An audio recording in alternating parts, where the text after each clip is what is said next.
the button then. Button is hit. Good. Introduce.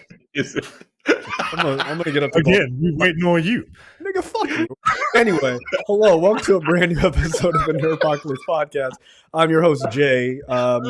Here's my impatient co-host Micah. Hello, and Terrence. Wow, what's up? God damn it! What an opening. We should have just carried a dead body out of a coffin. Of maybe topped it. All right.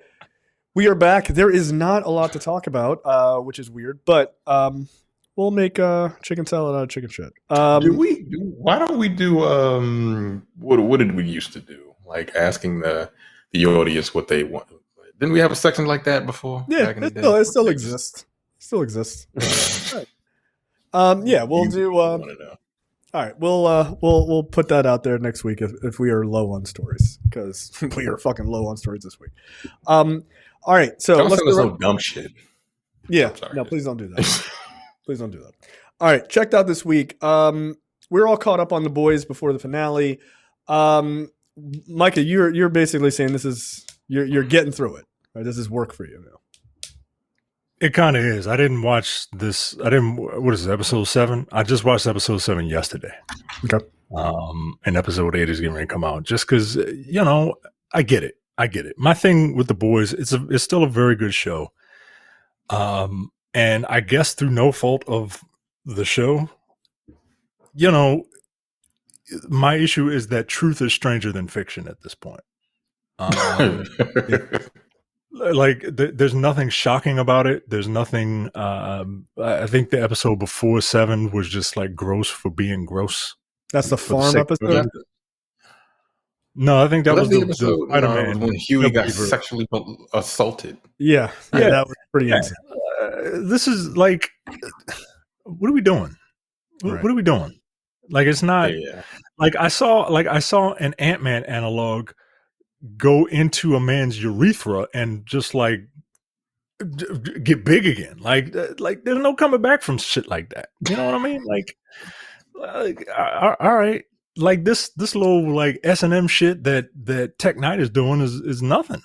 Like it does seem rough in comparison. Yeah. So look, that stuff it's not shocking. The gross out factor is just like not there for me anymore. And one of these episodes had one of these corrupt ass politicians who doesn't like abortion say something to the effect of, the female body has a way of kind of shutting that thing down, right? Like in terms of like pregnancy through rape or whatever. And it's just like, but that's not shocking because an actual human being said that. Like an actual human being said that. And it just like in the halls of Congress. Right. Right. Like not on your silly TV show. And I guess it's no fault of the show. Like it's kind of hard to up the ante when you're playing with a motherfucker that's going all in every hand. That's a funny analogy. Thank you. That's really good. So, I don't hate the show. It's just not high up on my radar anymore. And I'll eventually watch the last episode. This past episode was all right. I'm not really feeling it anymore. Okay, that's fair. Terrence, your thoughts? I feel the exact same way. I was literally just talking about the fucking Eminem's album right before we started recording. Right, this is how I feel. I kind of feel about the show. Like at this point, I'm just watching it for the story, just to see where it goes. But like the gross out shit, I'm over it. Like that last week's episode where Huey was fucking sexually assaulted. I'm just like, all right, well, you're just doing again. I even said this before in the first episode. I'm like, it's just kind of like they're just doing shit just to do it, just to try to gross you out.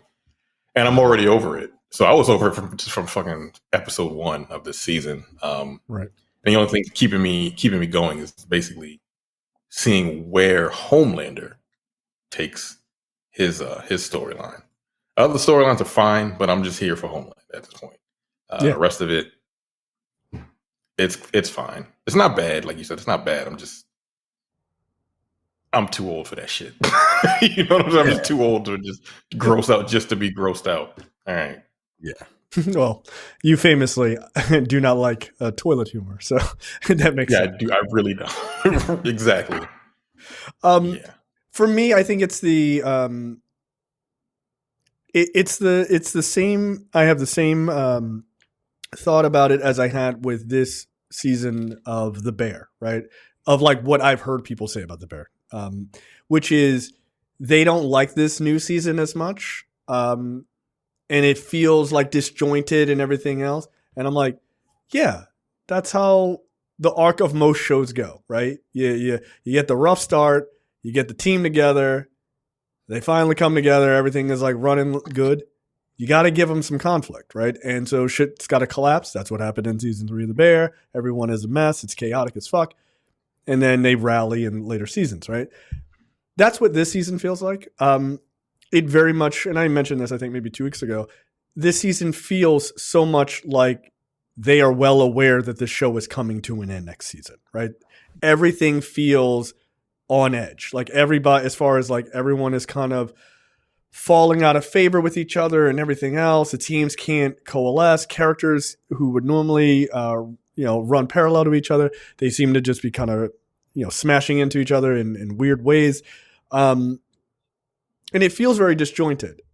Now, I don't know if that's like on purpose, but that's certainly what it feels like to me. This last episode 7 feels like, hey, don't worry, the team is getting back together, sort of, kind of, right? Like, spoilers for episode 7, like the Deep and Noir are attacking Huey and I think Frenchie was there as well. And Shadale, Frenchie, and Kamiko, right? MM were there. Yeah. And then MM shows up, right? Because he actually wasn't there in the beginning of the fight, but he shows up at the last second to pull out that fucking machine gun and like shoot Noir out of the window, which was actually kind of a dope action sequence. But like that felt like, okay, there's the, part of the team is coming back. Then Butcher comes back and it's like, oh shit, like they're kind of coming together. So all your points about like the gross out factors getting old and stuff, I 100% agree with that. Especially the like copying word for word what like a wackadoo Republican senator actually said, right? Like you're right. Like the reason the other seasons work so well is because they were kind of touching on the outsides of those issues, copying word for word what they said. You're like, now if you were a person who wasn't paying attention, then maybe that hits for you. But like, I read and look at politics all the time. I was like, yeah, okay. It's like the DiCaprio meme, like, you know what I mean? Like you see it immediately. So there's something about having a little bit of subtext. I don't even need like, that's my biggest issue with this. Yeah. It is all text. None whatsoever. Yeah. It's all text. Right. It's not even text. It's super text, nigga. Like it is in your, it is in your face, right? Like the next show that we're going to talk about, I mean, there are easily drawn parallels, but they don't just come out and say it. You know what I mean? Yeah. Whereas this show, they literally just come out and say it. Yeah. And, and that's why dummies who are just now like realizing, wait a minute, Homelander's the bad guy? Like, that's why they're losing their minds. Yeah. And I just kind of don't. I don't want those. I don't really care about those dummies, right? Let them be in the dark. Let them not get it until the last fucking episode. Well, see, that's my thing. I would have liked them to wait until season 5 to be like, and by the way, you idiots, these are all the people that you associate with. And here's us punching a guy named Nick Fuentes in the head, and he died, right? Like, so yay, surprise. So like that whole thing, that sort of it's the headline, right? Like it's right in your face. But I think they're just like, how do you guys not get it by now, right? Like it feels like a level of frustration from the writers. So it's fine. I'm enjoying the season, I think, a little bit more than the two of you are. But I definitely agree, like fundamentally, that things just they've run its course, right? Like one more season is enough. Like it's enough. And frankly, I know they're like, oh, we're gonna do spinoffs. I don't really need them. I did like Gen V. I actually really like Gen V. No, I did too. But I'm saying after this, where does Gen V go once you kill Homelander? Right? Like, okay, the boys have defeated Homelander. Are they going to kill all of the Supes? No, because clearly not. But then you have a college full of Supes. Like, that's really weird. So I don't know. Like, what happens to Vought, right? Vought is the true villain of the show. How do you do that? So, I mean, maybe it's super interesting, right? Like one of those ideas of, hey, you destroyed S.H.I.E.L.D. in a Captain America movie. Like, how do you move forward? And they figured it out. So I don't know. So, and I loved Gen V. I thought it was really fucking clever and smart. So I don't know. I don't know what they do.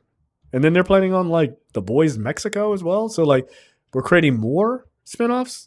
Like that feels weird to me, right? That feels weird. If you're saying, right. And like they announced that maybe like a year or so ago. Maybe that doesn't happen. I don't know. But like you're ending the main show. I feel like the spinoff shouldn't, because they're like direct spinoff. They don't need to do The Walking Dead. Don't do The Walking Dead. Please don't. Because I ain't watching all that. Fear of the Walking Dead, The Last of Us, or whatever the fuck. I'm not watching any of that shit. Your first show was a turd. I don't need to watch mini turds. Get out of here. Holy shit, people still watch that crap. Just cut his arm off, for the love of God. So yeah. They did. His arm is gone. They finally did it like 9 seasons in. I don't respect it now. I'm like any other asshole on the internet. Now that I've staked out a claim on a point, I refuse to move on it. Like, no, did they? It's probably a fake on.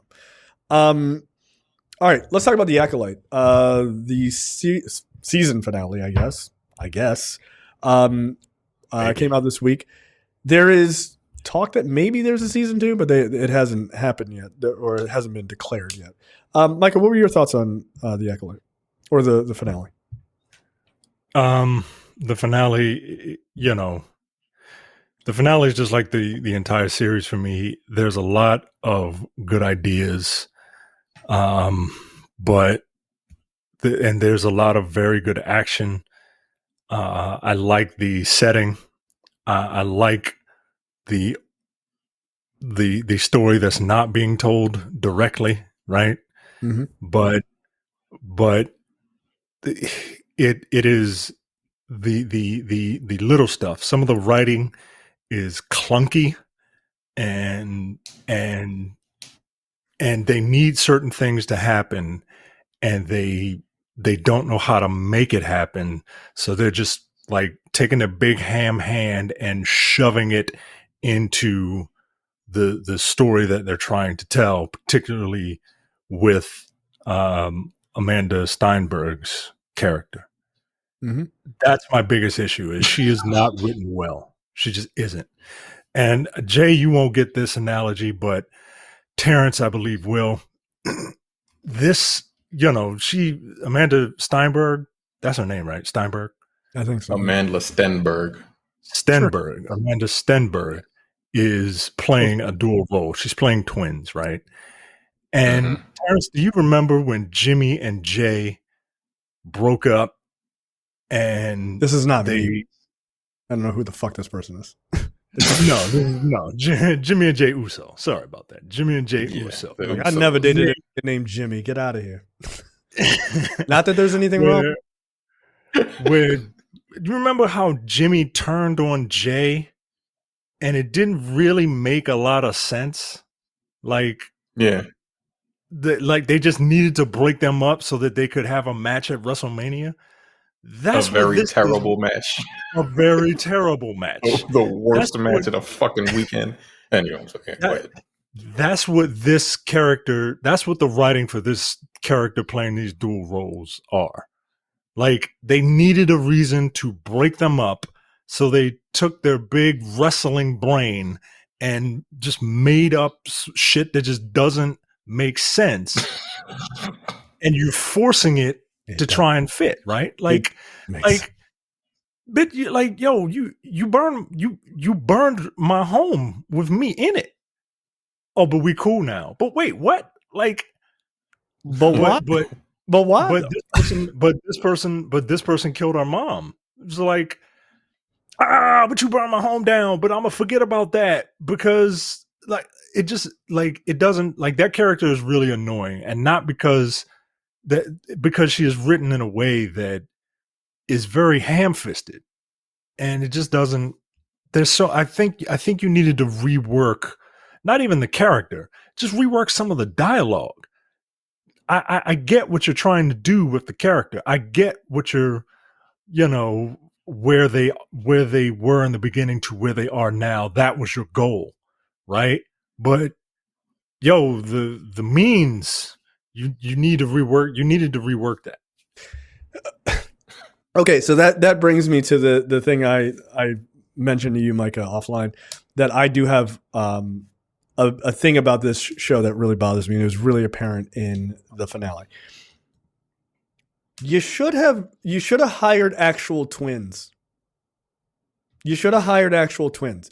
And like, she's playing both characters, that's fine. But she's not good at playing two different personalities. Or it's written not so great. I would argue it's a little column A, little column B, right? Where you could have gotten two actual twins, and then you could focus, like, twin A, play this character like this. Twin B, play this character like this. Instead, you're trying to get this person to be like, we need you to keep switching back and forth, back and forth, back and forth. And you're like, that can be a lot for an actor. Like, that can be a lot for an actor who is a seasoned actor. She's not that seasoned of an actor, right? If you had gotten actual twins, you could have really kind of played it up. There's identical twins. Like, Mary-Kate and Ashley Olsen look exactly the fuck the same, right? They both look like Muppets. You could find two twins to play these characters, right? So that to me is like a fundamental issue that I had a problem with. I'm like, she's not switching personalities in a way that feels genuine. And also, I don't like the side switching. It's not good. And that goes to your point. Like, it didn't make any sense. So let's talk a little bit about spoilers. Their reasoning is the good one, she finds out that the bad one was correct in that the Jedi killed her mom, right? Or killed her family, both her moms. And so she's like, aha, the big reveal. The guy who did the murdering, fucking Squid Game, he killed our mom. And see, he said it. And the good one is like, I'm so fucking mad about it. And she gets really mad. And then she just becomes a Sith. And then she's like, oh, I'm super angry about this. These are these emotions I've been holding. And then the other one is like, yeah, I've been a Sith this whole time. Yeah, not really feeling the whole Sith thing, guys. I'm good.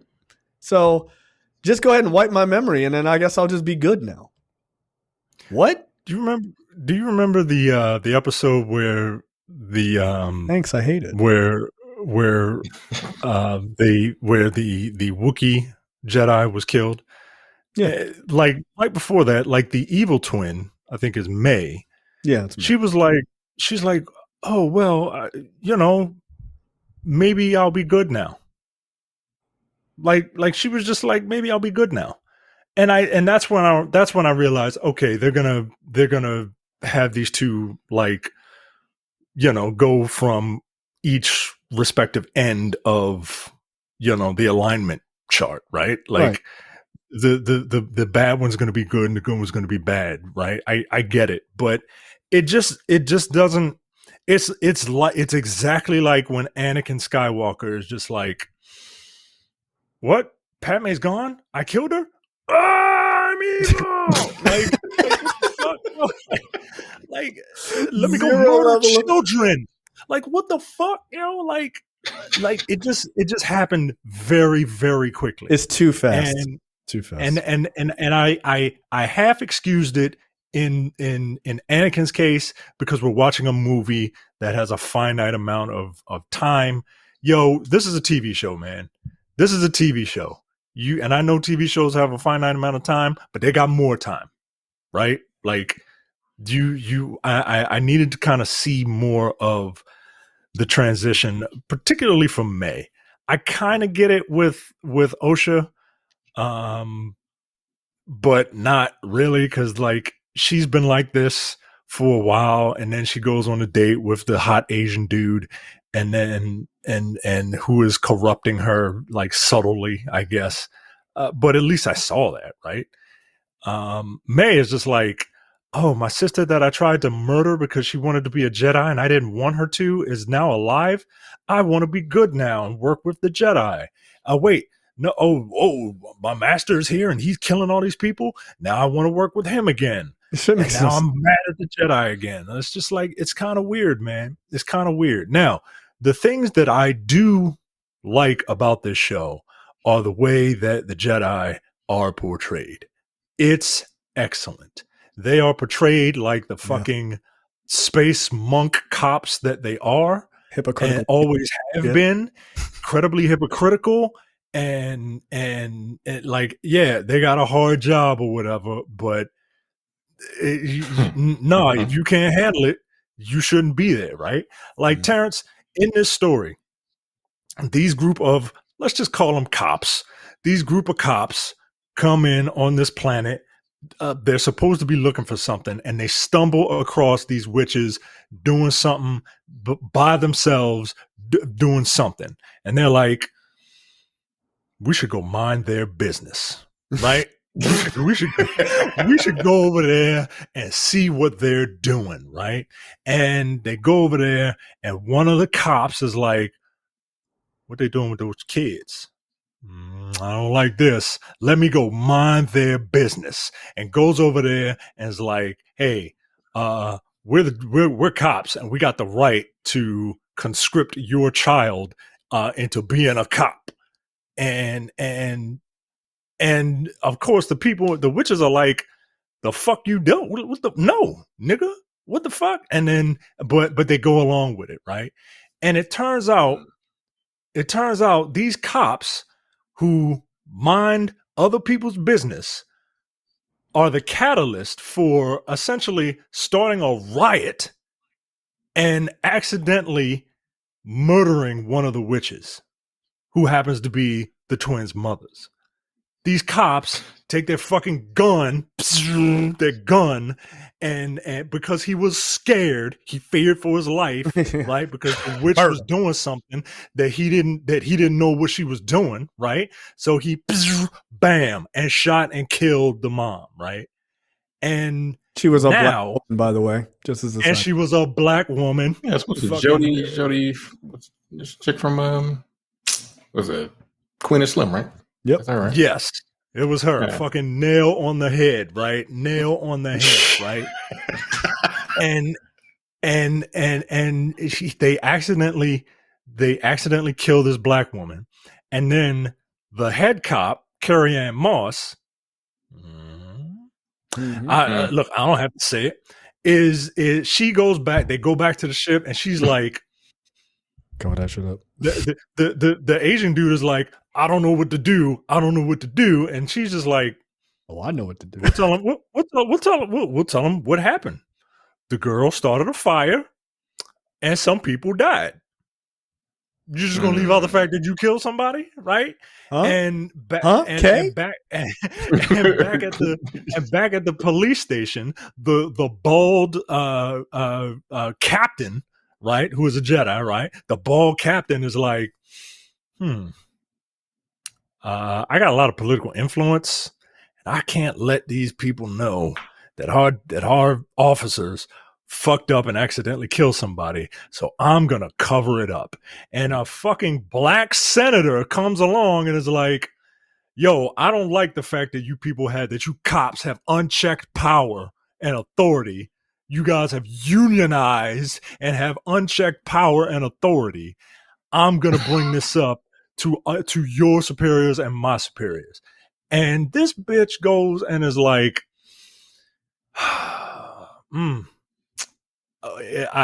it turns out one of our guys went rogue and it was all his fault, and she successfully covers up the fucking murder that the police force did. Like, that's so incredibly interesting. And then she goes to the supreme chancellor of cops that everybody likes to lie to his ass too, I guarantee. Right. Like, She's it's so interesting. from Training Day, nigga. What is going on here?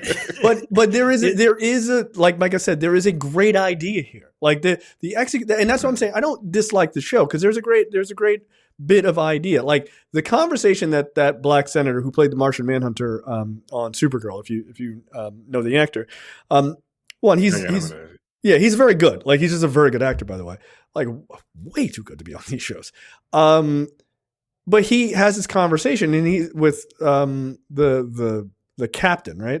And he's like, listen, you guys have like unchecked power. And he's like, look, I'm not saying that Jedi don't have like good intentions or whatever. I'm not saying your job's not hard, but it is suspicious. And he goes, and look, I don't trust the fundamental thing about you guys, which is that you think that you can control it. And she's like, we don't think that we can control the Force. He goes, no.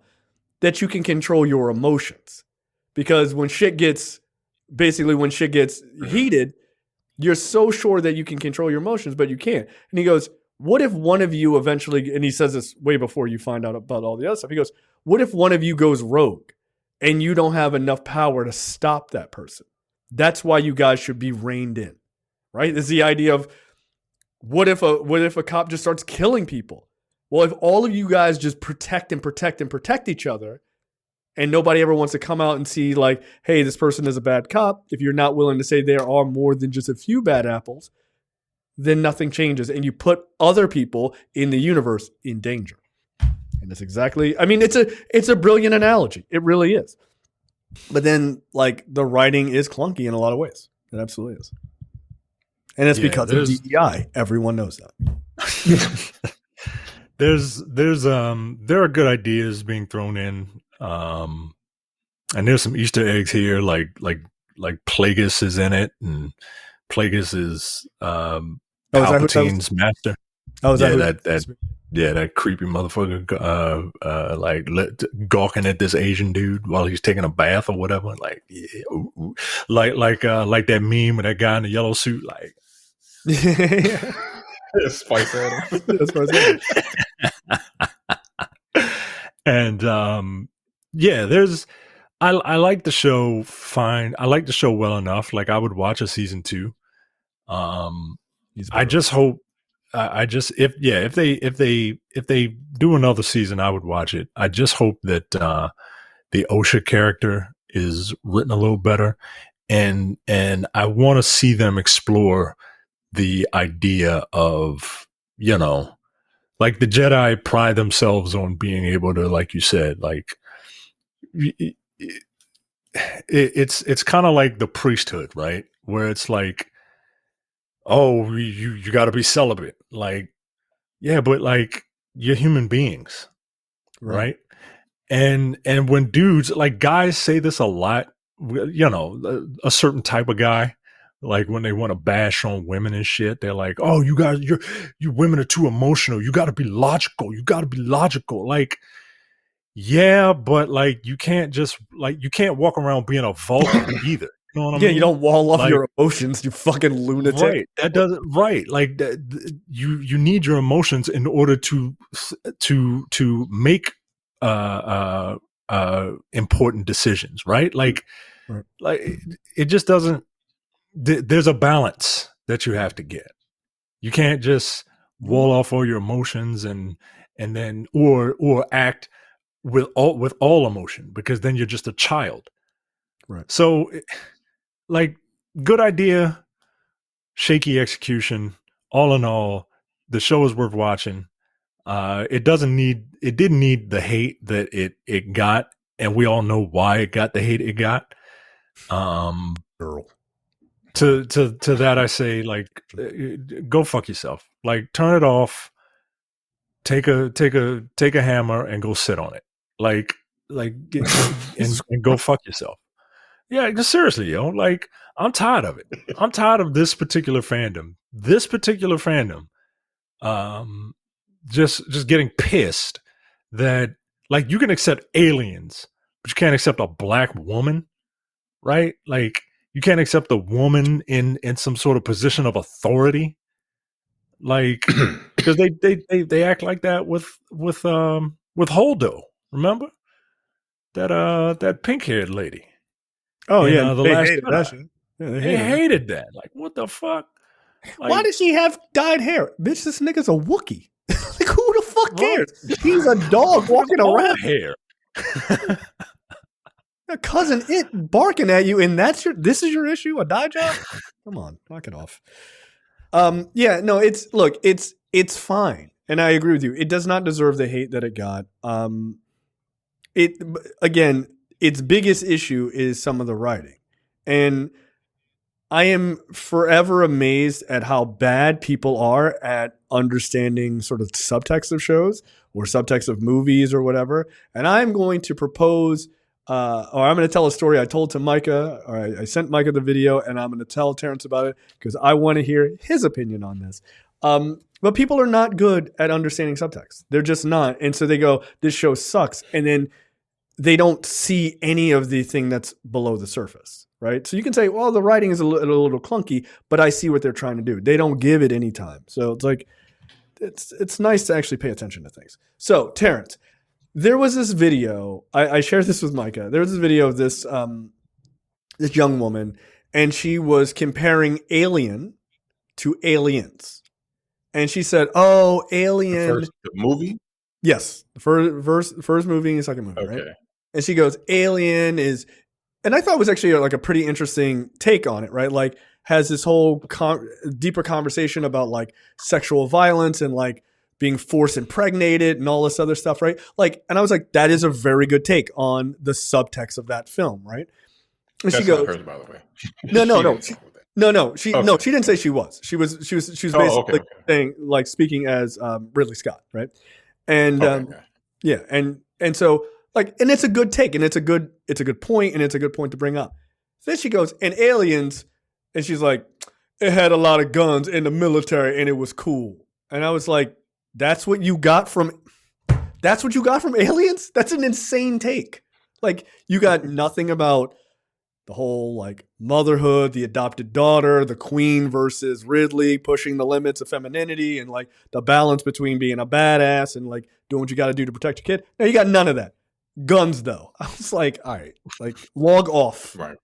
It's insane. Interesting thing about Aliens is they cut out the scene where you learn that Ripley's daughter dies in the theatrical version. Oh, that scene's not in the theatrical version. So she's like, she finds Newt, and you don't. It's like, okay, you don't know that her daughter's dead, right. But you still get the same plot points, but it makes a lot more sense in the extended cut of Aliens. So I guess I've only seen the like extended cut. And because that one is like 2 hours and 30 minutes long. The regular theatrical version is only 2 hours long. And it's also like the Marines. Cameron is like, it's kind of like them going to Vietnam. Yes, it's not necessarily they're not on their own territory. Like the aliens, they'll be able to adapt to whatever their environment is and all kinds of stuff. Yeah, it's a lot. There's a lot going on in Aliens. Yeah, I was just like, it's not fucking military propaganda, which is what she was implying. They failed. Thank you. That's literally what I said. The whole point. Right. Like the whole point is that they were inept. Like they weren't ready. They couldn't just come in guns blazing, shooting up everything and win and save the day. Like the whole point was they didn't know what the fuck to do. Right. And this idea of here's Ripley, who is not a seasoned military, action hero. She's the one that survives. Right. Like you got all the badasses and they look cool and everything else. And at the end of the day, the one who like is willing to go the fucking distance is the woman you wouldn't think could. So the idea that, it's just a military movie, like that's not what that movie is about. Like, okay. Like that bothers me, like we got to be better at watching. If you're going to like review films and talk about films, you really got to be good. You got to learn to look below the things that are presented to you directly to your face. Think about things like a little bit.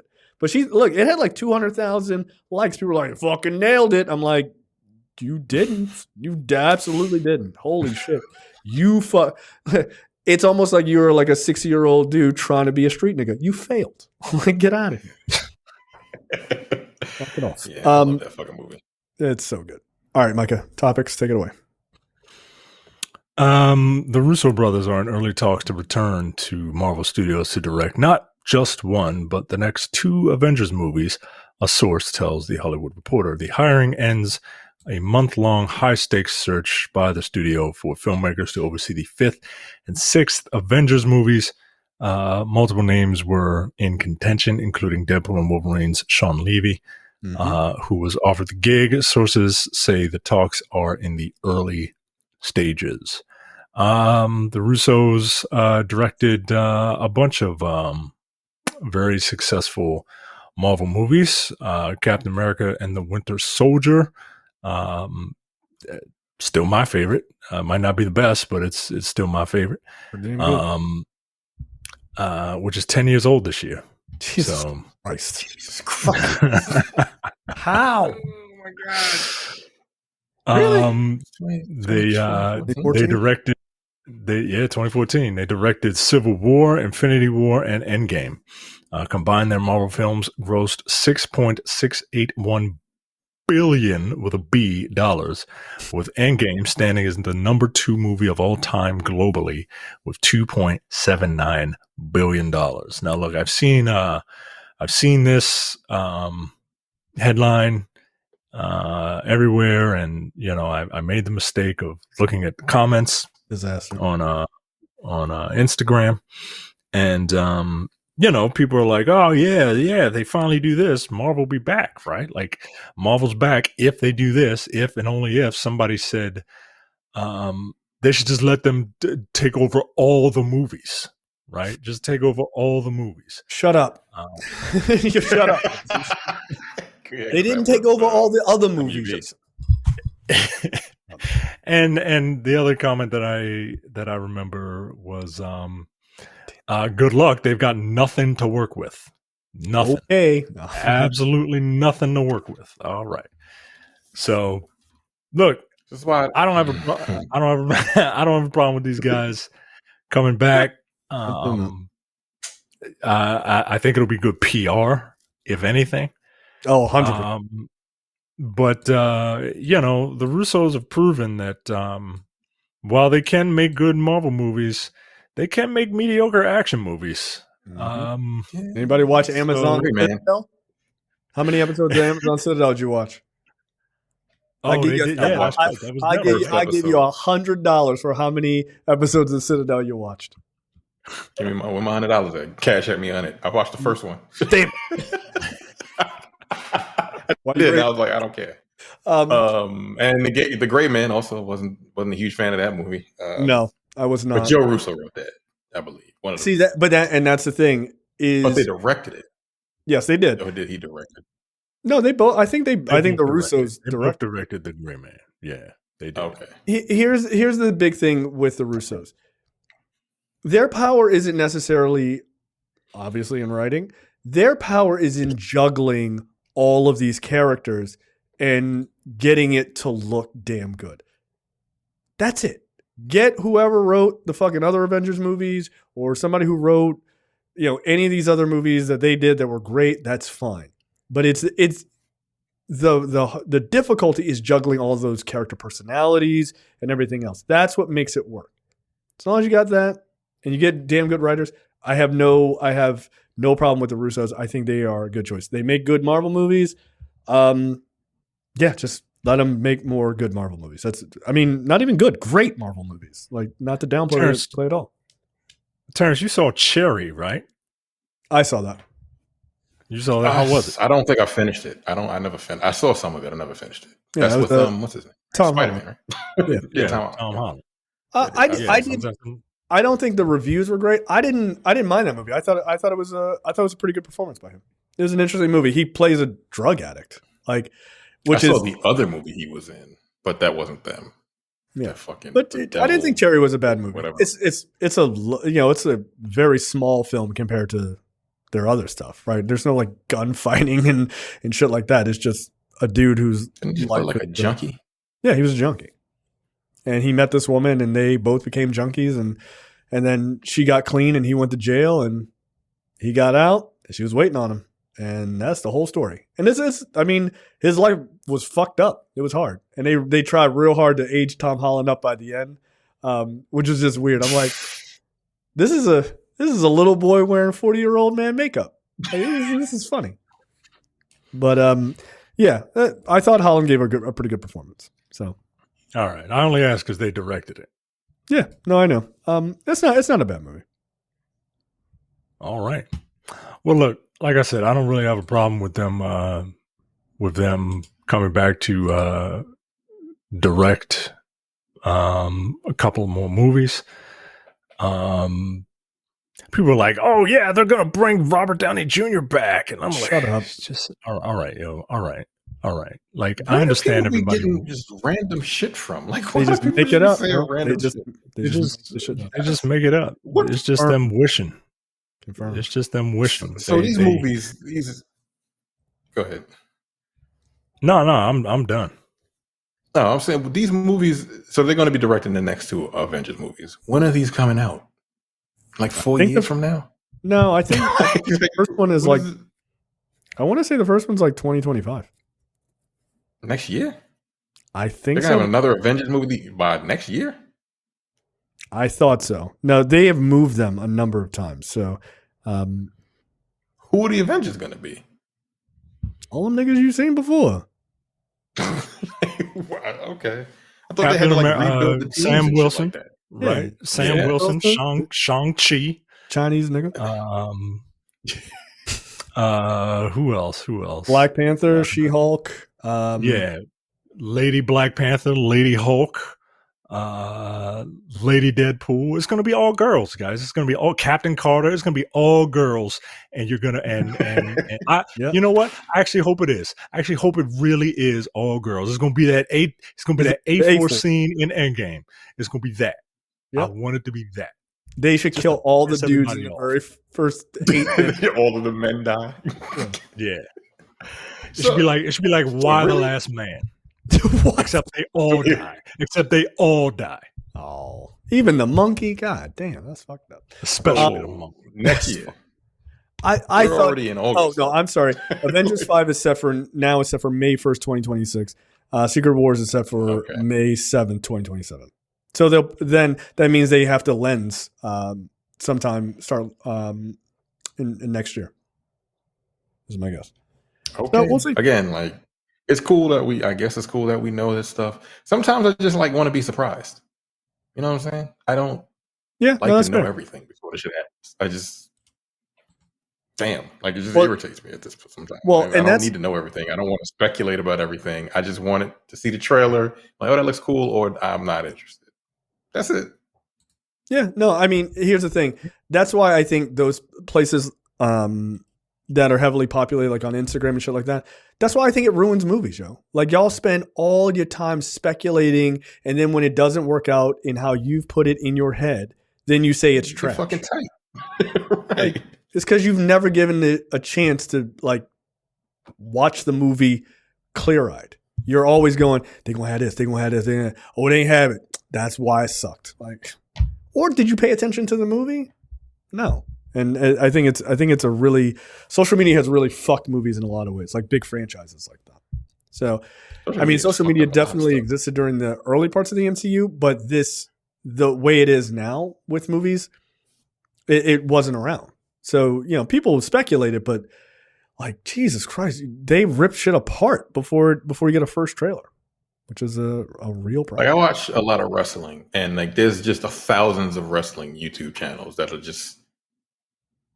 They speculate, and then they just get all kinds of scoops. So, like, I damn near know what the fuck the SummerSlam card is going to be already. Not by choice.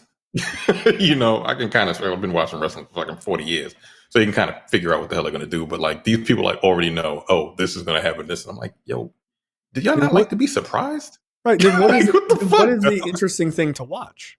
That's my thing. You just want to see how the match is going to end up, and it's just like, all right, I kind of want to see it play out week to week to see how they, get to it instead of just knowing. But yeah, that's just I don't know. That feels Social like media gets on my fucking nerves. Well, it feels like a really shitty way to watch television, honestly. Like I don't understand watching TV live and tweeting about it. I'd like to watch the show. I don't want to hear what you niggas have to say about it while I'm watching it. Like I'll read what you have to say after. You see that thing? Yeah, nigga, I saw it. Like I saw it.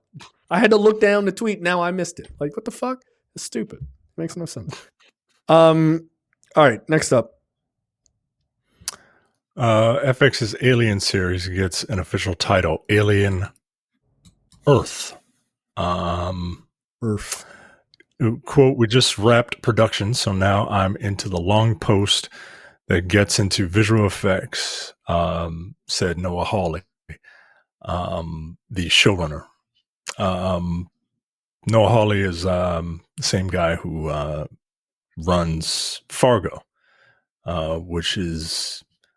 Did he do all of the seasons of Fargo or just the last couple of seasons? I really enjoyed the last season with Juno Temple and John Hamm. He just got nominated for an Emmy. For that? Mm-hmm. I'm pretty sure, yeah.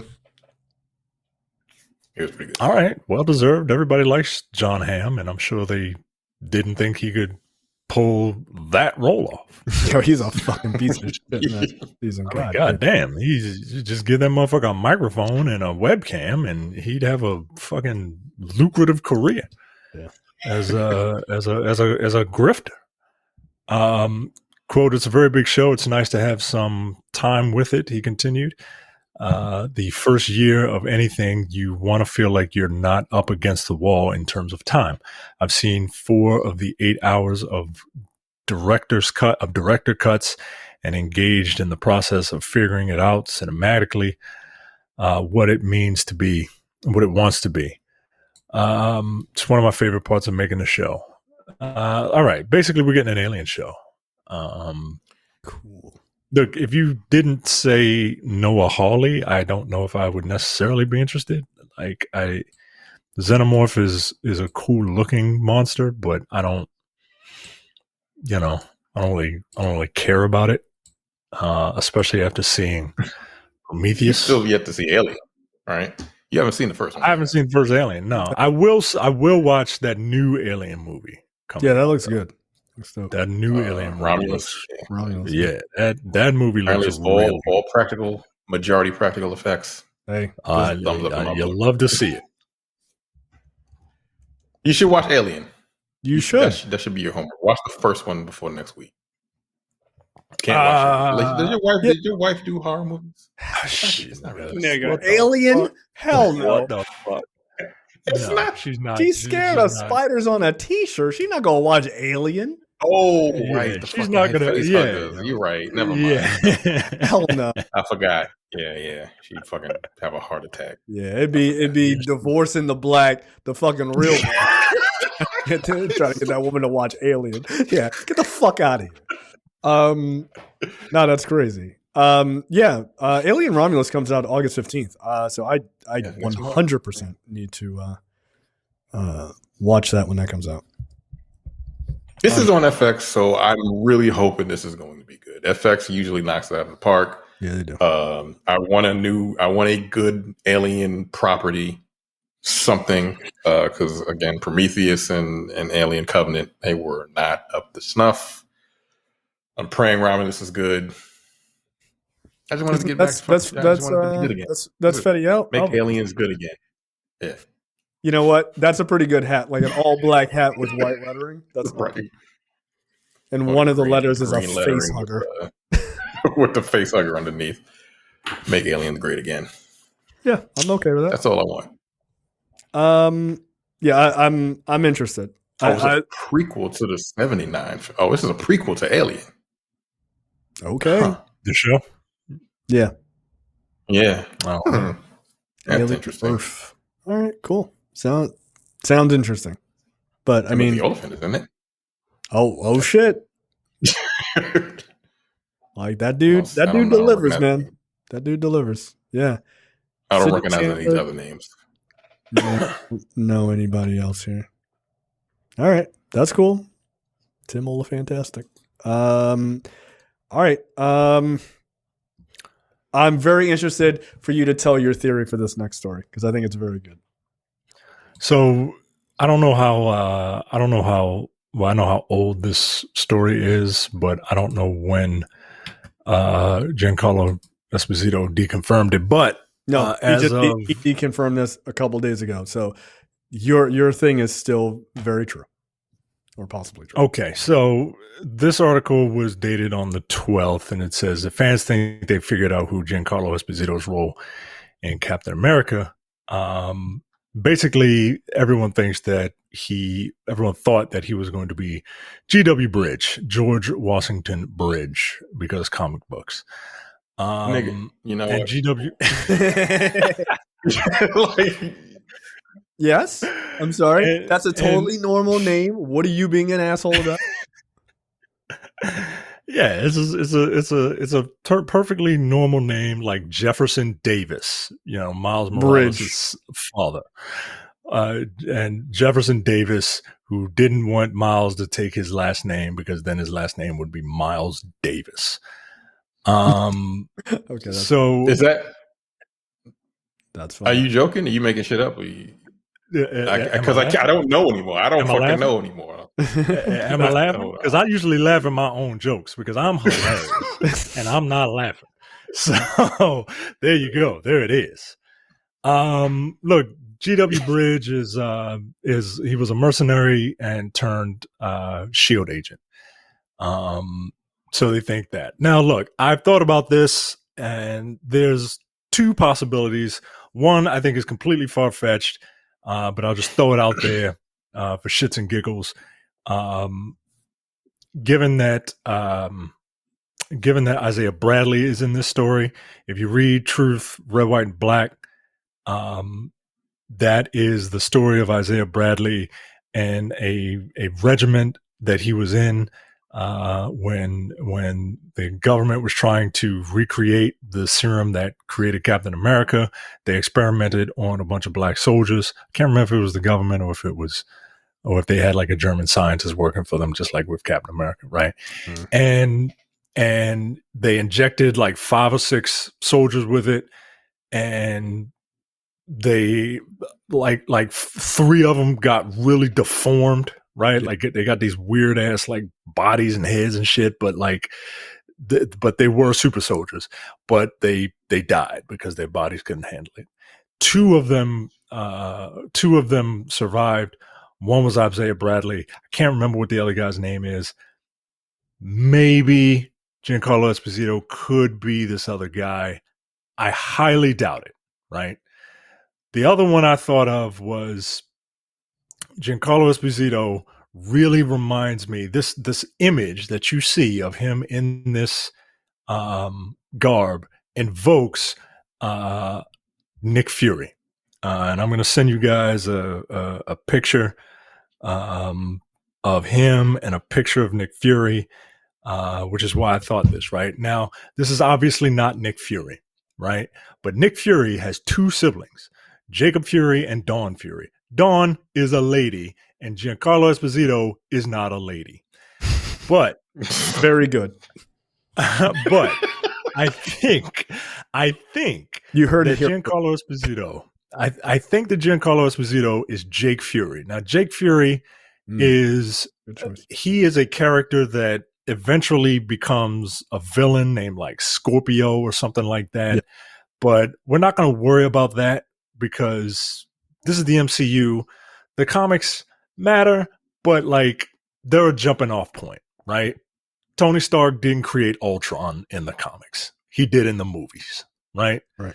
This movie already has a character named Sabra who is reportedly going to be very different from the Zionist superhero who hates Palestinians that was in the comics, right? And people are mad about that, by the way. People are mad about that. I'm like, really? They're mad on both sides. They're mad on both sides. They're mad that they're changing her, and they're mad that she's even in it to begin with, even if they are changing her. Like people are. You don't really care. You don't really care. You don't really care. I saw some woman who said she is going to boycott this movie, and she is pro blackity black on anything geeky and black. And she's like, I'm not going to see this movie. Cool. All right. I love you. I love your stuff. I do not believe you. But no, because you're going to have a fucking day one. Shut up. If you look at this image, I think he's Jacob Fury, and look, he's not going to turn into Scorpio or whatever, right? But I think Jacob Fury is such an obscure enough character that you can mold this character to be whatever you want, right? Mm-hmm. And I think this is, and I don't know if I told you this, but I think that eventually we'll find out that he will eventually, he's an antagonist. I think he will start off to be an antagonist. I think he will eventually become a hero, right? And I think he will eventually replace Sam Jackson as director of S.H.I.E.L.D. because Sam Jackson is getting up there, man. He's like 75, 76, something like that. He could still work, but I don't know if he necessarily wants to do it. They wrote him off in a way that, like, this nigga's up there, right? Right. We need somebody on the ground, and I can imagine this Fury being you still have a Fury in charge of S.H.I.E.L.D., right? He's a little younger, and Giancarlo Esposito is just as fucking cool as Sam Jackson, right? Yeah. Like, I don't know, man. Love that dude, man. Yeah, that's people love this dude, yo, and I think it makes sense that he's gonna be Jacob Fury, just a name that is familiar to some, but not mainstream enough that you can do whatever changes you want. Nobody will really get pissed. He looks like a Fury, right? If you look at this image of him on set and this image of comic book Ultimate Nick Fury, yo, it's ripped from the fucking page, yo. Yeah. So yeah, that's my theory. That's not a bad theory. I think that's pretty good. Yeah, like when you look at Ultimate Nick Fury images, yeah, it rings very true to that. Okay. All right. So we'll see. And look, I'm usually not a dude I told you guy. All right, but if this comes to fruition, nah, you got stun on us for this. This far out, this far away from this movie coming out, oh nigga, you ain't going all of February, nigga. All of February and maybe half of March. I'm gonna open the show with "Dude, I told you." You'll be the first one with a Jacob Fury T-shirt. Like, who even is that character? Me. I'm the guy. No, I think it's a really super solid theory. It's not bad at all. It's based in logic and reason, as all good "Dude, I told yous" are, and research. So I do like the idea. Whereas everybody thinks he's GW Bridge because he's black. That's it. Guns. That's literally it. Guns, black guns. Like, that's it. Like, come on, man. Like, that's weird. Also, like, it'd be weird, like, to pick GW Bridge. I'm not saying he's not, right? Because we obviously don't know. That just seems like a really weird choice. Because you would want him to be playing somebody. You're not getting a prestige actor to play a throwaway character. Because, like, GW Bridge is also like it was like a Punisher villain who kind of was really bad at trying to catch the Punisher. And then he was just like, he met the Punisher and was like, I guess we have a lot in common. So I'm just going to become a good guy now. And it was like, all right. Like, he was bad at his job. That's not the type of character that you would pick, like a bozo for Esposito to play. So you would think that you'd pick somebody who you could really dig in on, and someone who's playing Nick Fury's brother, and maybe he resents Nick Fury a bit, but then, you know, kind of comes to that side and is like, oh, these guys are actually good, you know, for whatever the turning point is. My guess is, oh shit, this Black Captain America is like, he walks the fucking walk. Like, this dude, this is why my brother believes in these guys. and then he takes over. Fuck yeah, dude. I think people would be super psyched for that. And look, you don't even have to kill off Nick Fury, by the way, to your point. Just be like, Nick Fury's in space. And every once in a while, Sam Jackson shows up. Every once in a while. But on the ground, you got this guy. Yeah. But you need a head of S.H.I.E.L.D. on the ground. And look, I can't remember how Agents of S.H.I.E.L.D. ended. I know Coulson it was time travel and shit. No, you can't even. Fuck all that. Then fuck all that, right? If you're going to rebuild, we'll talk about the trailer later, but Ross is like, I want to get back to making Captain America an official military position, right? An official military title. And Sam is like, well, what if we don't agree, right? Like that's how Sam could be like, no, I think S.H.I.E.L.D. is the essentially police force that we need to rebuild S.H.I.E.L.D. And I don't know, man. I just really got a feeling that like Giancarlo, you don't get Giancarlo Esposito, to your point. You don't get this guy to not, if you're not planning on really using him. Yeah. And he seems like the type of actor that is just game for this shit. You see his roles, he don't give a fuck. He's like Sam Jackson. He likes to do serious shit, and then he's like, I'll put on a crazy Mandalorian helmet and fly the fuck around. This sounds awesome. Right. Like he enjoys making stuff. And so like a Mandalorian helmet with a crown on it. Like what the fuck? He was what an asshole. He was like, I'm gonna wear this. They're like, did you bring that from home? Yes. I'm gonna wear it on the show. Like, you know what, you got it. Yeah, I don't think you pick an actor like this unless you're going to really use him to do something big. And here's the thing, people said, oh, G.W. Bridge is such a waste of him. I mean, like it is. And people said that he was in the running to play Professor X, for God's sake. You're not going to go, all right, not Professor X, but G.W. Bridge. What? Who was, by the way, played by Terry Crews in the last Deadpool movie. And he fucking died. Okay? Like, no, that feels very silly. So yeah, I think Jacob Fury and the idea of him sticking around as a possible replacement for Nick that's a pretty goddamn good theory. I like that a lot. Next up, Michael Mann shares Heat 2 filming update and casting rumors. I tried to read that book. The person doing the audiobook was horrible. It was. Welcome to Heat 2. It's fucking hot in here. I was like, all right. Like, his breathy voice is bothersome. Like, it was really weird. In a new interview, filmmaker Michael Mann said that he is working on writing the screenplay for the sequel based on the novel Heat 2. Mann told the Los Angeles Times that he wants to begin shooting the film by the end of 2024 before he dies, or beginning of 2025 before he dies. The director stopped short. He may not have added that part. The director stopped short of talking about the cast set for Heat 2, telling the publication, I can't talk about that. So Heat 2 will be based on the novel of the same name and function as a prequel and sequel to Heat. The book jumps between two time periods, the first following Chris Shirelis as he tries to evade the LAPD, and Detective Vincent Hanna following the bank robbery gone bad, with the second storyline taking place in Chicago in 1988. Adam Driver and Austin Butler are rumored to be taking over for De Niro and Kilmer's role. Mann worked with Driver on his latest film, Ferrari. Quote, perhaps we don't talk about it yet.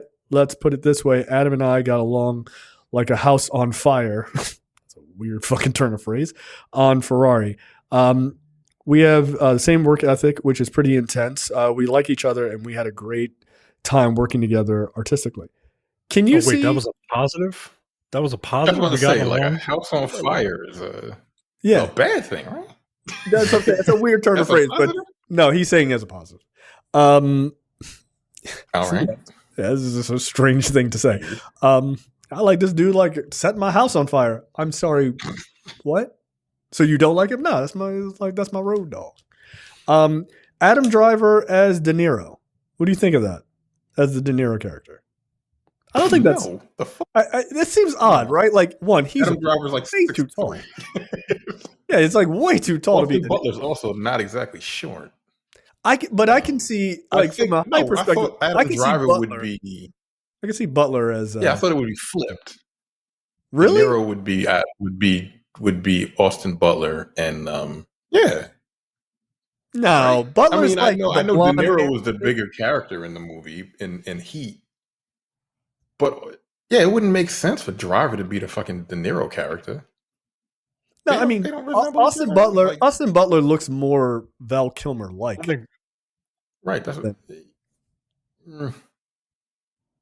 I would do Austin Butler. I would do Kilmer's character because Kilmer was kind of like he was like the fuck up, right? No, he wasn't the fuck up. Wait, which one was I can't remember. It's been a very No, the fuck up was oh, that's the other guy. That was somebody completely different, right? Yeah, and then there's Tom Sizemore's Kilmer character. he was the badass. He lived with his girlfriend or his wife or whatever. Yeah. I don't think. Yeah, I figured that he would be the Kilmer character, and Butler would be. I mean, it's still rumor, so who knows? They could get some different characters. I'd like to see like John Barenthal play fucking the Robert De Niro character. That's not bad, actually. That's not more, actually. Yeah, that's actually pretty good casting. But keep Driver as the Kilmer character, right? I don't see yeah, that's so funny. I don't see him now. I could see Driver playing like Tom Sizemore's character because Tom Sizemore was like a bigger dude. Like I could see that. Yeah, I don't know. But this is a prequel and a sequel. Like, what the fuck? Yeah, okay. I'm telling you, I'd love to read that book because I really enjoy Heat. I'd love to read that book. I have to read it. I could not. That audiobook. I was say you could just read it. No. I can't read. I can't. That sounds really terrible, but it's very difficult for me to read. And no, I can't. Yeah, I can't concentrate. Like, in order to analyze risk, we must know what risk is. Oh my god, it's my own voice. That's my nightmare scenario, by the way. It's like getting an audio producer just like me. What the fuck? I can't read this. That was shit. Yeah, no, Butler seemed like that's not a bad choice. I agree with you though. John Barenthal would actually be a really good stand-in for De Niro. Like that's not bad. Damn it. That feels like a waste. Feels a waste not to pick him. Yeah, especially I like need to see him in more stuff. Because anything he's in, I'm just gonna watch it. Like, don't you throw that fork? Like, fucking, I'm a fucking throw it. All right, look again. It's weird to be doing Heat 2 all these years later, but I mean, I think the book just came out a couple years ago, so makes sense. 30 years later, Heat came out in 95. Yeah, and I don't. I think the book is. When did it come out? It's not. I don't think it's that long ago. 2002, or excuse me, 2022. So it hasn't really been that long. Last year. Michael Mann. Michael Mann actually wrote the book. I did not know that. Yeah, I did not know that. Was it him doing the voice? Was nah, he reading it? No, I looked it up. It was not. I was so mad. Oh. I was like, oh shit. I was like, yeah, Heat 2 is going to be some good shit. And then I was like, I don't like this at all. Like, I got like 3 minutes into the book. I was like, I hate this. I hate it. Yeah. So yeah, he co-wrote it with a woman named Meg Gardner, who wrote nothing I've ever read. But she's written a lot of stuff. Unsub, Shadowheart, The Dark Corners of the Night. I don't know. All sounds really fucking dark as fuck. So that's great. All right, let's talk Emmy nominations. 2024. Shogun leads all shows with 25 nods. The Bear close behind with 23. Oh, I thought The Bear broke a record, so I don't know what that's all about. Maybe for comedy. Yeah, maybe. Yeah, it's an amazing morning for FX, which landed 93 nominations altogether. Wow. So, it says record-breaking 23 nominations, most in Emmy history for a comedy series for The Bear. So, yeah. Yeah, there you go. On them. I think my wife has watched literally every show on here. Wow. That is a lot of She's watched The Crown. She's not watched Fallout because I told her it was about a video game. But now that now that it was nominated for an Emmy, now she's interested. I did not finish Fallout yet. I need to. She watched The Gilded Age. She loves The Morning Show. She loves Mr. and Mrs. Smith. She didn't watch Shogun because reading. Yeah. I think she watched Slow Horses, and she did not watch Three Body Problem. She did. And she did not watch Three Body Problem because I said I would watch it with her, and she was like, "Well, if he's into it, I'm probably not going to be into it." So she. I love your adversarial TV watching relationship with your wife. I mean, it is what it is. Fuck that show. She's watched all but 2 of the comedy series. Wow. She didn't watch Reservation Dogs or What We Do in the Shadows. I don't know what Palm Royal. She has watched all but 1 of the limited anthology series. She didn't watch Ripley. She's seen everything else. Damn.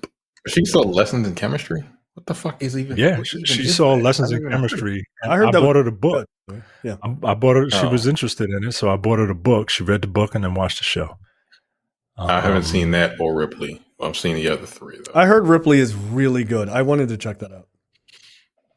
And that's the dude from Fleabag. He's So she's watched 80% of all of these shows. Yo, that's a lot of TV. God, that is a lot of fucking TV. Yeah, she's a fucking beast on that shit. All right, so let's talk about it. Drama series: The Crown, Fallout, The Gilded Age, The Morning Show, Mr. and Mrs. Smith, Shogun, Slow Horses, Three Body Problem.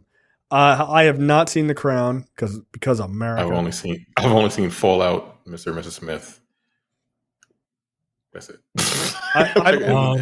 In total, a few episodes of Shogun. I've seen some episodes of Fallout. I've seen all of Mr. and Mrs. Smith. I've seen some episodes of Shogun, and I've seen some episodes of Slow Horses as well. That's a really good spy show, by the way, starring Gary Oldman. It's very, very good. It's kind of a wild series, Micah. I think you would actually really dig that. I've seen Fallout, Mr. and Mrs. Smith, and Shogun, all very different movies or TV shows. My favorite of the 3 that I saw was Mr. and Mrs. Smith, but that's a favorite of mine as well. The ones I've seen. But I think Shogun takes it. I think Shogun takes it. She thinks The Crown will take it. Didn't I already win a bunch of runs? Yeah. Nah, Asian people still getting a run. I'm giving it to Shogun. Purely on racism. Shogun was really good, man. Yeah. I didn't think people liked Three Body Problem. I guess it was very good. Well, I've heard so many mixed things, but I've heard mixed things from people who have read the books that they don't really care for the show, which that's fine. But I haven't watched it yet. I asked her, "Does she want to watch it?" And she was like, "You into it?" Nah. I even told her I said, "Well, Severance is getting ready to come back out. You should watch Severance. You would like it." She was like, "Let me know when there's a release date. How about that?" Right? But this was years ago. This was years ago. So I sent it to her. I said, "Hey, you got time to catch up?" She's like, "Yeah, plenty of time." Shit. All right, yo. God damn. Yo, trying to spend some quality time. Yo, she don't give a fuck. Plenty of time. She does not care about my opinion. Yo. She does not care about my opinion on when it comes to TV, which is perfectly fine because I don't give a fuck about her opinion when it comes to movies. So that is the yin and the yang of our relationship. When that is how you guys have stayed together. Do you respect his movie choices? Fuck no, fuck that nigga. All right, well, there you go. Yeah, it's I honestly would really like to go back and watch some of these. I just fucking little to no time. I am excited about Severance. Maybe what I'll do is to push your wife into watching Severance. I'll have my wife text her and be like, "Hey, have you seen Severance?" Because it won't work. No, Micah's wife will only believe it as long as he doesn't say it and someone else says it. You know that I tried that. I tried that. One of her good friends from childhood that she keeps in touch with on a regular basis. She's like, "Oh my God, Erica, you gotta watch Severance. It's really, really good." And she's just like, "Oh, okay," because like they from Florida, and it's like she from Florida, but like she also know, like She don't trust them. That's fucking hilarious. I don't trust you. I don't trust you. I don't. Like I know who you're married to. Ridians. I know who you're married to. You're married to a MAGA man. I don't really trust you. And it's just like, all right. I mean, I get it. All right, yeah. All right, you know what? I'm not going to watch the next season of Severance. How about that? Like on principle. God damn. Terrence, did you watch Severance? Terrence, did you watch Severance? Me? Yeah. I didn't finish it. Oh, I didn't. So good, man. It wasn't really. It's good. I'm sure. From what I watched, it's one of those shows where I know it's good, but I just don't give a fuck. You know. Fair enough. Look, I respect it. You're not boycotting it out of some weird spite. Thing that you don't give a fuck about. Funny. You don't care about that. Oh, the character's being changed. Then why do you care? They should hate Palestinians. What the fuck are we talking about right now? That's it. Stop. Just stop trying to make yourself important. Just stop it.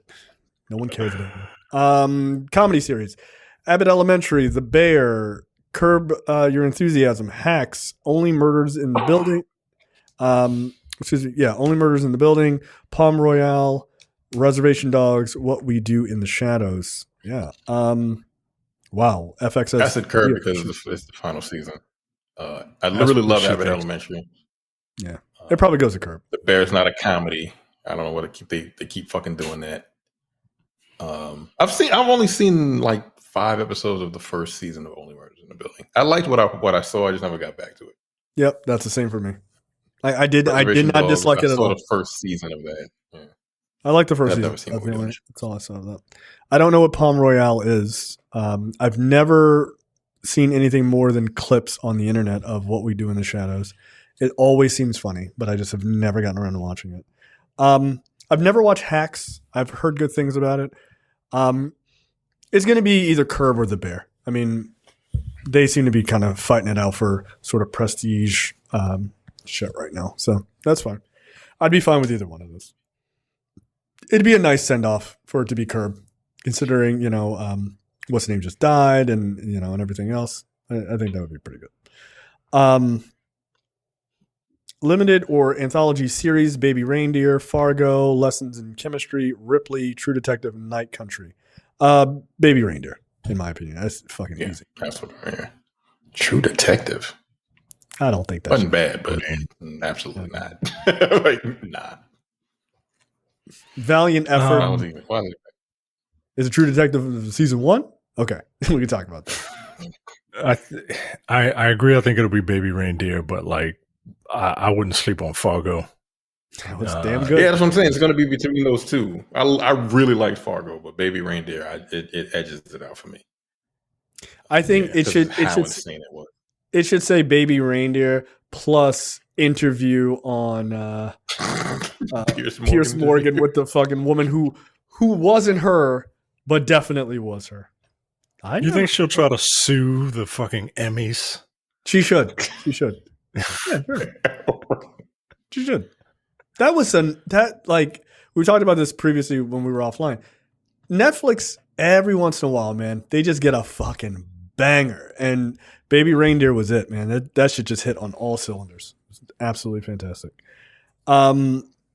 Outstanding talk series. I don't care about that. Reality competition shows. Fuck off. All right, I don't care about the rest of this. That's fine. Okay. Did y'all watch Hijack? You did. Was it? Did you find it as a great? Was that on the plane or some shit? Yeah. Yeah. Idris Elba was on the plane playing some sort of insurance salesman or some dumb shit. He wasn't in Air Marshal? No, he's a guy that he didn't have a Southern accent, thankfully. He's playing a guy that's good with talking to people. The show was fine. I feel like they just kind of ran out of they feel like this feels like a we need We need a nice round. We need an even number. And is that that's why you had him? Yeah. I wonder if Walton Goggins or maybe Hiroyuki Sanada take this one. So probably Hiroyuki Sanada. I wouldn't be surprised if he got it. She's really good in Shogun, man. Yeah, Shogun's really good. I mean, that seems totally reasonable, by the way. All right, yeah. So, and then there's a bunch of other categories. We'll find out soon enough who wins. All right, trailers this week. First one up, Terminator Zero. This is the Netflix animated series, I guess, which is about the Terminator franchise. Comes out August 29th. This is fine. It's a straight up anime in that universe. I'm not gonna watch this, but I feel like I'm right there with you. I'll watch the trailer. I'm like, I have no interest. I have no desire to watch this. I mean, Terminator and Terminator 2 are my Terminator movies. Everything else doesn't matter, and this doesn't interest me at all. So, unless someone's gonna have to tell me this is very good, and I'm still probably not gonna watch it because I just don't. No, I'm good. I'm good. I always find style clashes to be interesting, right? Like Terminator is very much this like American franchise, and like here's an anime take on it. I think it's interesting, interesting for a trailer. My anime watching days are over, guys. Like I don't have it in me anymore. Yeah, I'm just not. And look, it's super violent, right? Like I like violent anime, but I'm just kind of disillusioned with the Terminator franchise. That like I don't think I want to waste my time. I don't like this animation style. Period. With this franchise, right? I understand what you're saying, which is, I guess, similar to what I'm saying.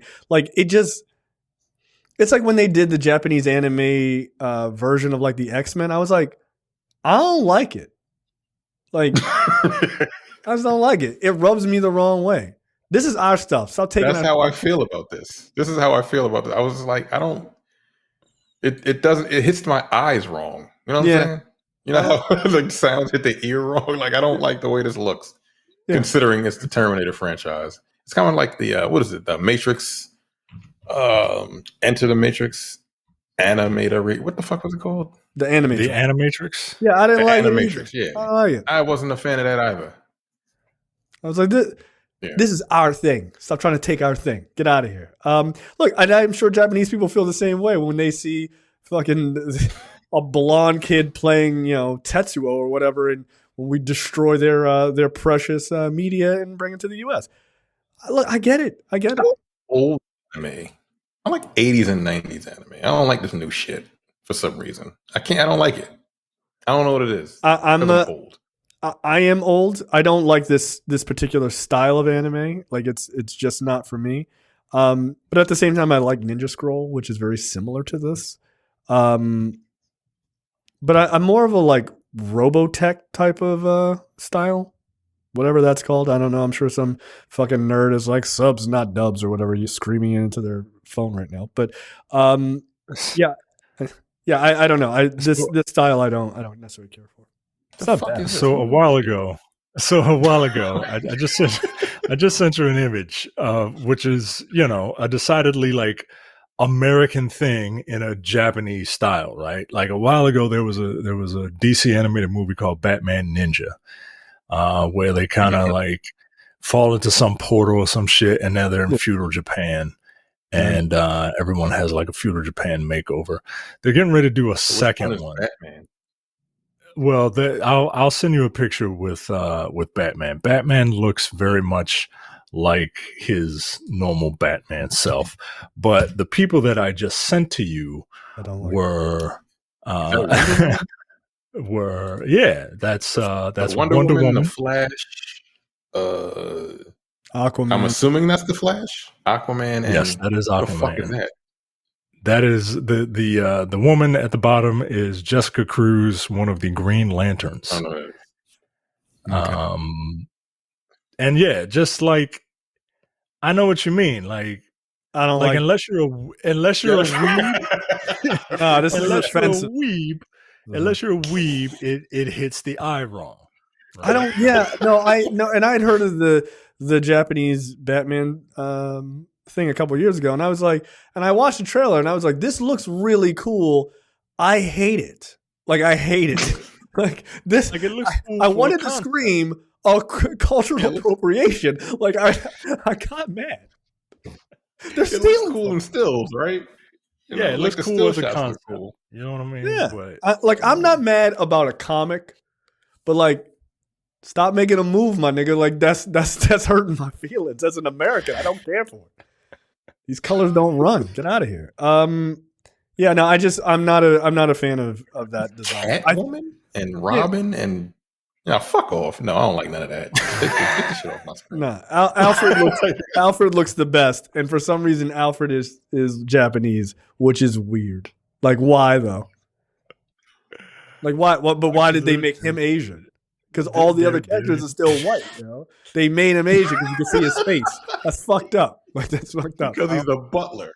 Yo, come on. What did he get in a car accident and was sentenced to be Batman's butler? Like this is stupid. That doesn't make any sense.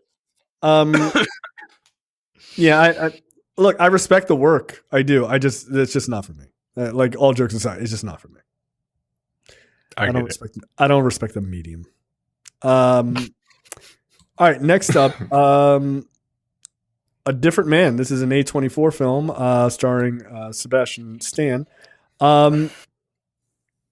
It's weird. This looks interesting. It looks very interesting.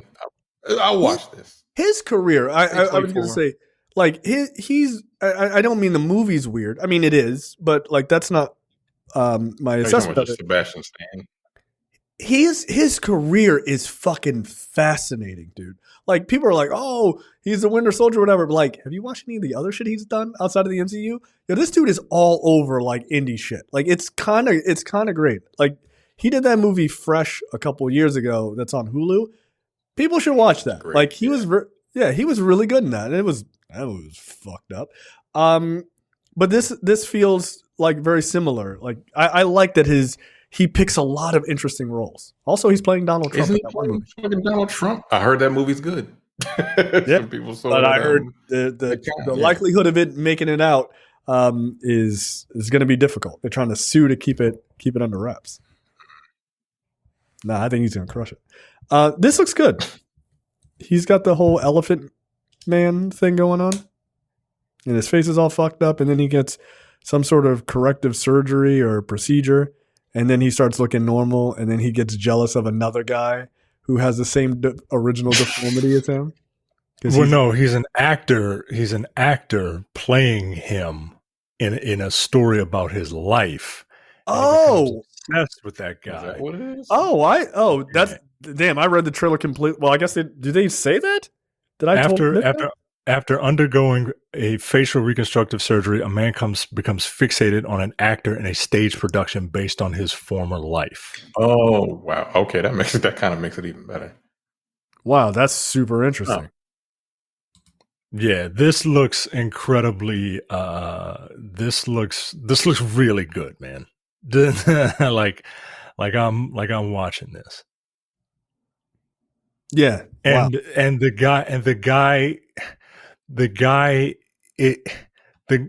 person with the deformity is an actual person, right? Like look up the Wikipedia for this movie and then look at the Adam Pearson link. Like it's based off of this guy, right? And what if this actor got facial reconstructive surgery to look like Sebastian Stan? Because like, holy shit, he really looks like that. Oh my god, what the fuck? Because if you're gonna make a movie about getting your face fixed, why not pick Sebastian Stan, right? But then Sebastian Stan's character is fixated by this guy playing him. Like this shit looks fucking trippy. It looks fucking wild. I am super into it. He has a twin brother. Adam Pearson does, who doesn't have the issue. Yeah, there's the picture right here. This is fucking wild. That's fucking wild. He has neurofibromatosis. Holy shit. Wow, dude, that is really fucking fascinating. He was also in the movie Under the Skin, which I know a lot of people don't like that movie. I love that movie. That movie was good, man. That movie was that was great. Scarlett Johansson. Black Widow, Scarlett Johansson. Yeah. People are like, I didn't get it. I was like, yo, those are the type of movies I like, where you can watch and you just go, I need to think about this movie. Like, that's what helps you build an understanding of subtext in films. A Different Man looks really good. It looks really good. It ain't got no lasers in it, but it looks excellent.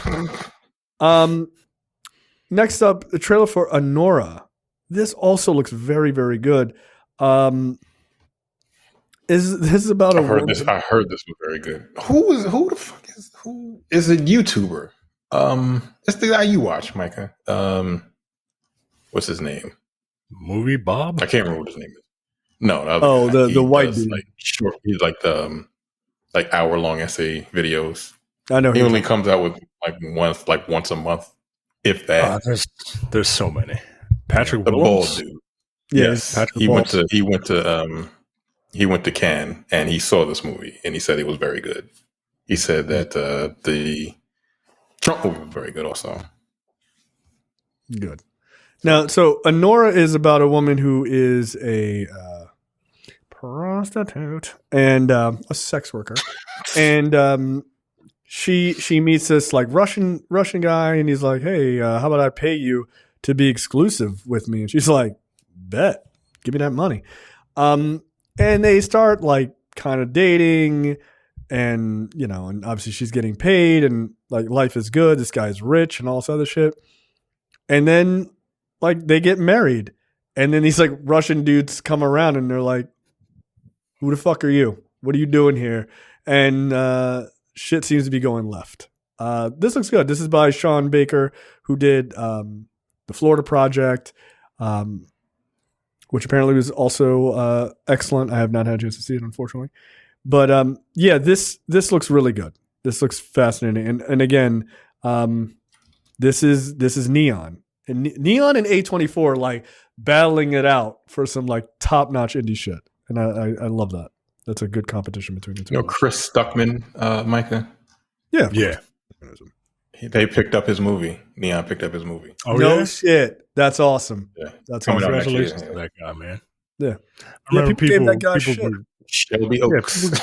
People gave that guy shit because he said that he's in a place in his life where he doesn't want to review movies that he doesn't like because he doesn't want to put a bunch of negativity out into the world, and then cock woke. Yeah. Like, all right. The guy's trying maybe to he knows the business. Maybe he knows how difficult it is to make a fucking movie, and doesn't necessarily. All right, I fucking hate people. People with no ounce of creativity in them. Just the people that literally look at what other people do and go, "Oh, dude, I hate that. I hate that shit." You didn't do anything. Fuck. Like, come on, man. Jesus Christ. Yeah, but yeah, I know. That's dope. Do you know what the name of his movie is? Shelby Oaks. Shelby. It's a horror movie. He's like a horror movie buff. So it took him 5 years to do this movie. I hope it's awesome. Crowdfunded and everything. Yeah. I hope it's good too. Yeah. I've been talking about it for like 3 years. So if it sucks, we're gonna shit on it. You know that, buddy. Like all the reviewers who aren't as popular, I'm like, yeah, fuck that guy. Right. They might just do it just to be assholes. Yeah, just to be dickheads. Which is just fucked to be up, dickheads. man. Like if he's doing good, man, it's like Dan Trachtenberg. Like it's dope to see like people coming up that like, I mean, they were always more popular than us, but you know what I mean? Like you could see their rise from kind of being like just commenters all the way up to doing a fucking awesome, Predator movie. Like I'm rooting for him, man. Like the guys just started out doing Dan Trachtenberg, the rack of dudes that did fucking Talk to Me last year. That was my favorite horror movie from last year. Talk to Me was fucking amazing. And they're YouTubers. Yeah, look, you should root. You should always root for the guys like coming out of the thing that you're in, like off of your level. I think that's awesome. There's no need to be jealous. Like, I don't know. Get some talent. Get good. Next up, The Killer. So John Woo is doing a sort of a remake of The Killer, this time with a girl and a black guy. And it's going to be on Peacock. So I'm already offended. What about you guys? You guys offended by this? Should be. I saw Silent Night last year, and that movie fucking sucked. Is that the Joel Kinnaman Christmas movie? Yeah. That tells me I everything. hope this is better than that. That's all I got. The trailer looks fun. I don't think this looks good, guys. I don't think so at all. No, I don't think it looks good. I think it looks like a movie that would come on Peacock. That's what I think, and I don't think that's. I don't think that's a good thing. Is it a movie or is it a series? It's a movie, I think. Sure. I'm pretty sure it's a movie. Let's see, because now everything is because there was a lot going on. Hey, look, let me tell you how I know this isn't going to be good. All right, let me tell you right here. Synopsis from the Oscar-winning producer of Oppenheimer. Okay, they're talking about the producer of Oppenheimer. That's how I know it's not good. That's their first of. Hey, John Woo directed it. Screenplay Brian Helgeland. Yes, it is a movie, and I'll watch it if it's a movie. I'm gonna watch. watch. Omar Sy. We like Omar Sy in this house because we're fans of Lupin, and in France, you fucking snooty ass. And France. And now that I know that it's and now that I know that it's a movie, I'm more apt to watch it instead of dedicating 8 hours to something that probably won't be that great. Yeah, it just doesn't. It looks kind of cheaply made, if I'm being honest. And I'm sorry, I have a problem watching anybody shoot guns while doing like a modified Hurricane Rana. It's just fucking silly to me. Like it just looks very silly. A swinging head scissors. Here's the thing about John Woo. His style hasn't necessarily changed as far as his action movies go. Has he done anything besides action movies? Or Ang Lee is the other guy I'm thinking of. Ang Lee. Two wildly different directors. Yes. Yeah, they were completely different. He did fucking Hulk and Ice Storm and all that shit. Yeah, I saw it. I'm looking at the trailer. I'm like, this just looks silly to me. He's been doing the same shit for fucking 45 years. It doesn't take place. That's all I got. It's like the Japanese thing. Night sucked. Look, it's like the Japanese thing. I need him to stay in China. Like it's cooler in China. Like this shit hits the eye. I love Broken Arrow. I love Face Off. Mission Impossible 2. Hard Boiled is amazing, but those were fucking 30 years ago. The Killer, the original The Killer is cool. Now if he wanted to make a remake of Hard Boiled, you need to do that in China. That shit was dope.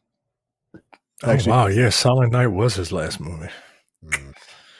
I saw somebody in the Discord was like, he needs to make up for Silent Night. So like they're pissed too. It's not good, yo. It's not good. It didn't look good. Why is nobody talking? He's the one that don't have a voice. Why the fuck is everybody else silent? Wait, no one talks in that movie? There's like 7 lines of dialogue in that whole movie. That's annoying. It's weird. Annoying. Oh, that's obnoxious, yo. It is. Like I'm watching a silent action movie. Like, nope. Oh, that's obnoxious. I thought it was just him. Yeah, it's supposed to be just him.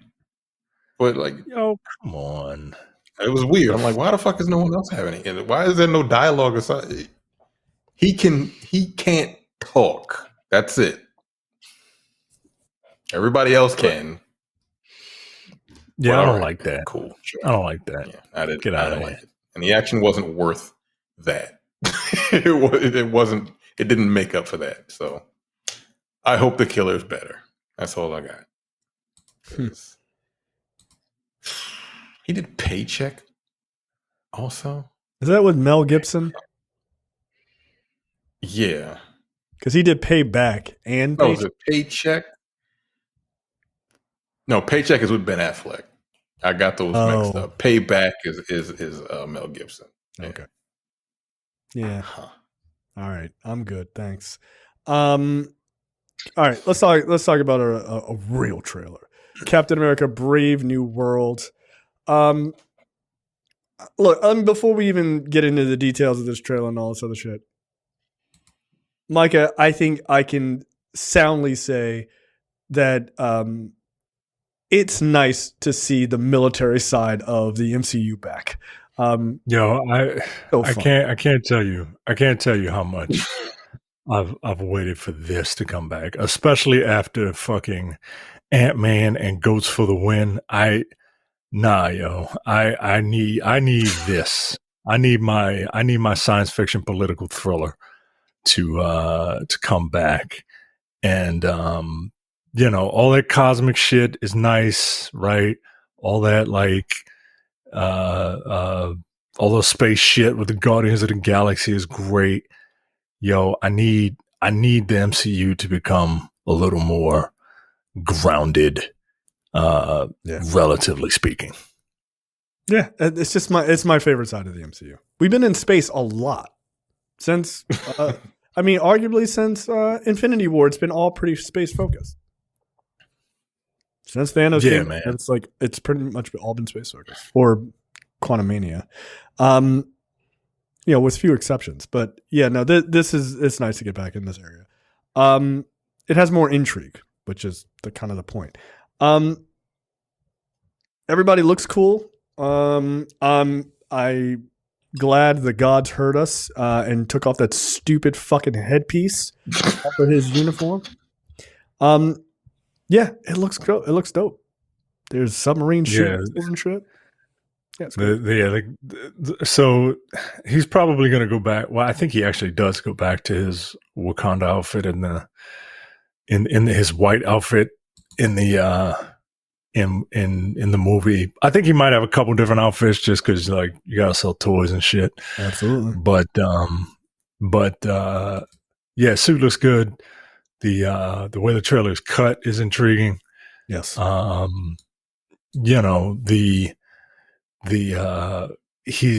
looks like Isaiah Bradley is some sort of Manchurian style sleeper cell.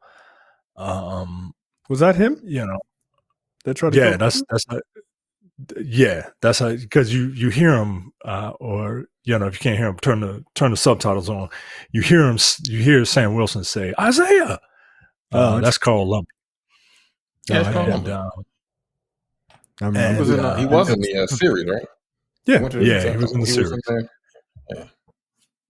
And look, man, this is a great trailer. This is an excellently cut and composed trailer. People were mad that they kind of give away the money shot. But whatever, maybe they'll have some other shit in store. It just looks great. Harrison Ford saying, "Oh, you may be Captain America, but you're not Steve Rogers." It makes me want to fucking smack this motherfucker. No, bitch, I'm not. I'm Sam Wilson, bitch, and I'm Captain America. Deal with it. I'm Black Captain America. We do, I assume, get a moment of the leader here at a minute and 4 seconds. He's got a hat on. He's got a hat on. That's him. Yeah, so I think that is him, which is cool. Yeah, look, it's got a good feel. You get a couple, moments of Esposito as well. My only major issue with the trailer is they don't really tell the audience. We know because we are, forever reading and watching this shit, but they don't tell you that who he is, right?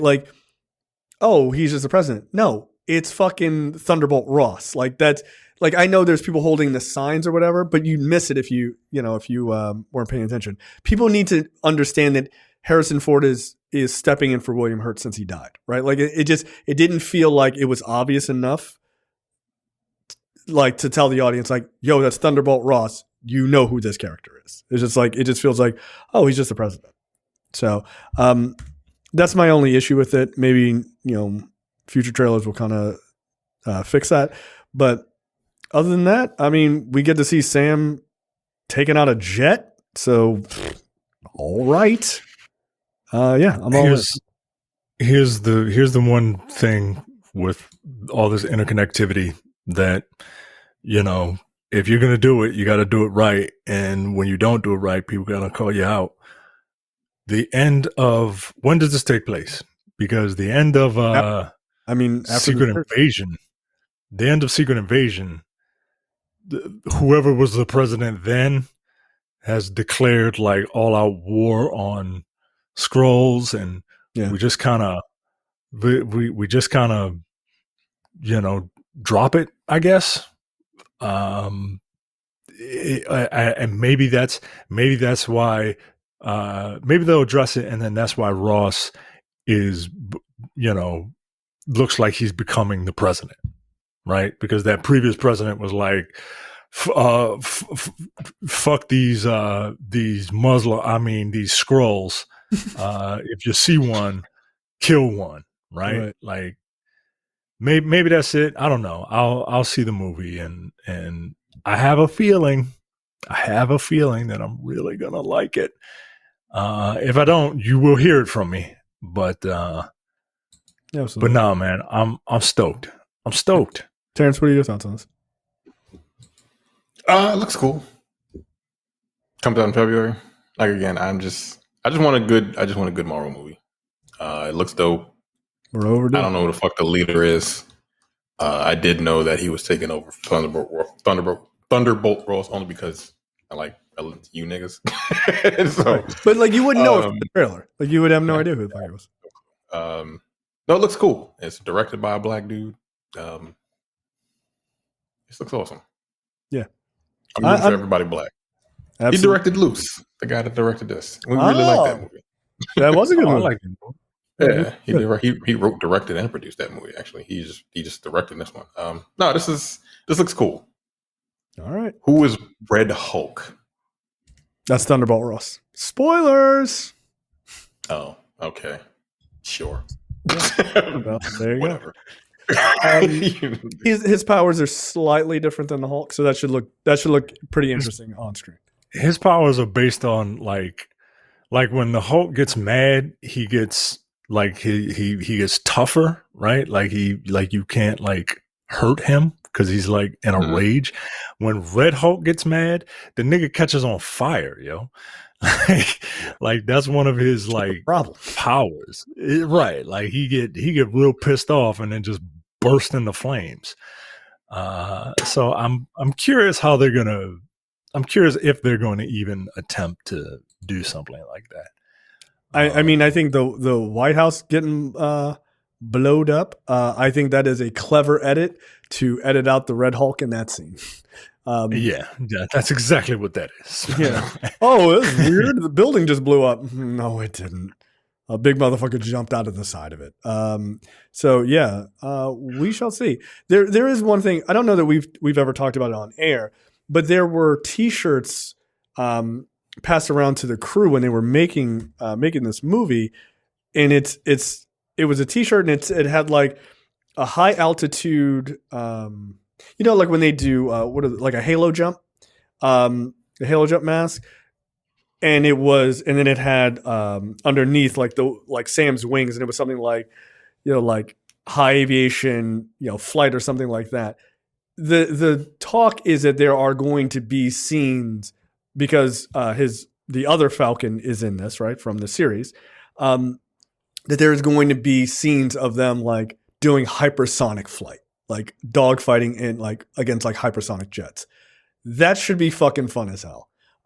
It'll be interesting to see what they do. I mean, if you go back and watch that first episode of that Falcon and the Winter Soldier. That scene where he's flying in the Grand Canyon or whatever against those helicopters, that shit was dope. Like that was a hell of a way to open that series. If you can get that type of shit with a movie budget, yeah, that will be a lot of fun. So, I mean, that's the one thing that Sam has always had is he's had that ability to like change the fight landscape and do some really cool shit that Steve Rogers could never do. So, yeah. All right. I'm all in. I'm hoping they nail it. I really am. All right. That is it for us for this week. We will see you guys next week for another episode. See you. Take it easy.